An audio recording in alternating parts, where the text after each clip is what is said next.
Hello dear students, welcome to our TBT super crash course. स्वागत है आप सभी का TBT के सुपर क्रैश कोर्स में। मैं हूं आपकी इंग्लिश की टीचर कुमारी पूजा ओझा।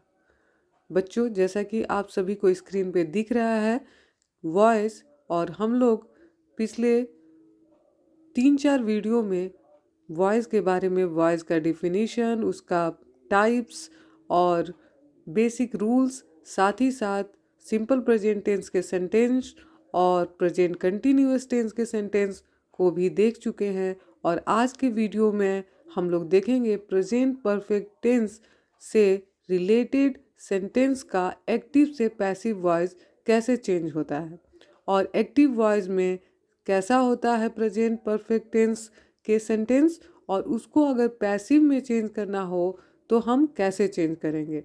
तो आइए देखते हैं। Use of present perfect tense in voice, यानी कि प्रेजेंट परफेक्ट टेंस का वॉइस में कैसे यूज होगा। Present perfect tense is use to show an action completed in the past with a connection to the present। आप सभी को मालूम है कि प्रेजेंट परफेक्ट टेंस जो है कि अभी अभी जो काम खत्म हुआ रहता है उसके बारे में बताता है। तो एक्टिव वॉइस में इसका स्ट्रक्चर होता है subject plus has have plus V3 plus object.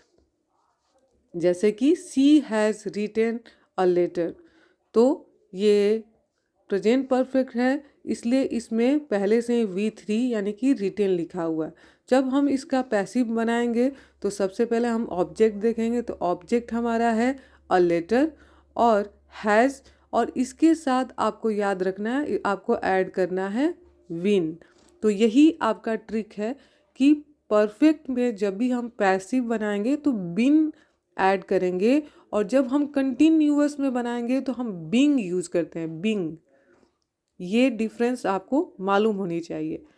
और इसी तरह से कंटिन्यूअस का कोई भी रहेगा, प्रेजेंट टेंस का या पास्ट टेंस का या फ्यूचर टेंस का, तो कंटिन्यूअस में विंग यूज होगा। और ये ट्रिक है, आप समझ जाओ कि जब विंग यूज किया हुआ है यानी कि वो कंटिन्यूअस का टेंस है पैसिव फॉर्म में। तो यहाँ पे हम देख लेते हैं कि हैज़ बीन जो है वो सिंगुलर सब्जेक्ट के साथ यूज होगा, और हैव बीन जो है वो प्लूरल सब्जेक्ट के साथ। कुछ और एग्जांपल्स है, जैसे the teacher has check the copies. यहाँ पे ऑब्जेक्ट हमारा क्या है, ऑब्जेक्ट हमारा है कॉपीज, जो कि प्लूरल फॉर्म में है, तो इसीलिए the copies have been checked by the teacher. और हमारा नेक्स्ट है he has clean the room. तो यहाँ ऑब्जेक्ट हमारा है द रूम, और इसका हम बनाएंगे passive the room has been cleaned by him. तो इम्पॉर्टेंट रूल्स इसमें आपको क्या याद रखना है कि ऑलवेज यूज बीन, यानी कि परफेक्ट में जब पैसिव हम बनाएंगे तो उसमें हमें यूज करना है बीन। बीन आपको याद रखना है, बीन ऐड करना है in the present perfect passive. Helping verb depends on the new subject, यानी हेल्पिंग वर्ब यहाँ पे देखा आपने कि प्लूरल था तो हैव लगा, और सिंगुलर है तो has. Main verb must remain in V3, यानी कि इसमें आपको वर्ब में चेंज करने की जरूरत नहीं है, वो V3 में ही रहता है। तो present perfect passive uses has been और हैव बीन विथ V3। तो सेम यही चीज़ पास्ट में भी होता है कि उसमें बीन लगता है लेकिन उसके साथ हैड लगता है, जो कि हम नेक्स्ट वीडियो में देखेंगे। सो लास्ट हम इसके साथ देखते हैं कि प्रेजेंट परफेक्ट कंटिन्यूअस टेंस, जो इसका कि हम पैसिव वॉइस नहीं बनता है, और ये क्यों नहीं बनता है इसका हम रीज़न जान लेते हैं। जैसे कि use of present perfect continuous tense. Present perfect continuous tense is use to show an action that started in the past and is still continue, यानी कि प्रेजेंट परफेक्ट कंटिन्यूअस टेंस के जो सेंटेंस होते हैं, यानी कि कोई भी काम शुरू हो चुका है और वो अभी भी चल रहा है, और इसका स्ट्रक्चर होता है जैसे she has been writing a letter. Important यहाँ पे लिमिटेशन क्या है कि present perfect continuous tense is generally not use in passive voice.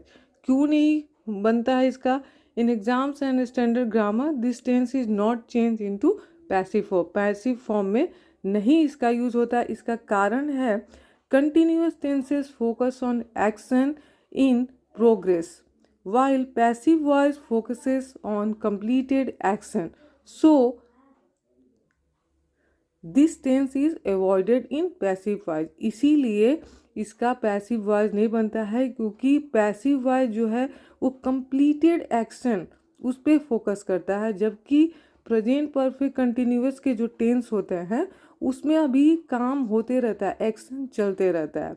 That's why present perfect continuous tense is generally not converted into passive voice. इसीलिए present perfect continuous tense का जो sentence होता है वो पैसिव वॉइस में change नहीं होता है।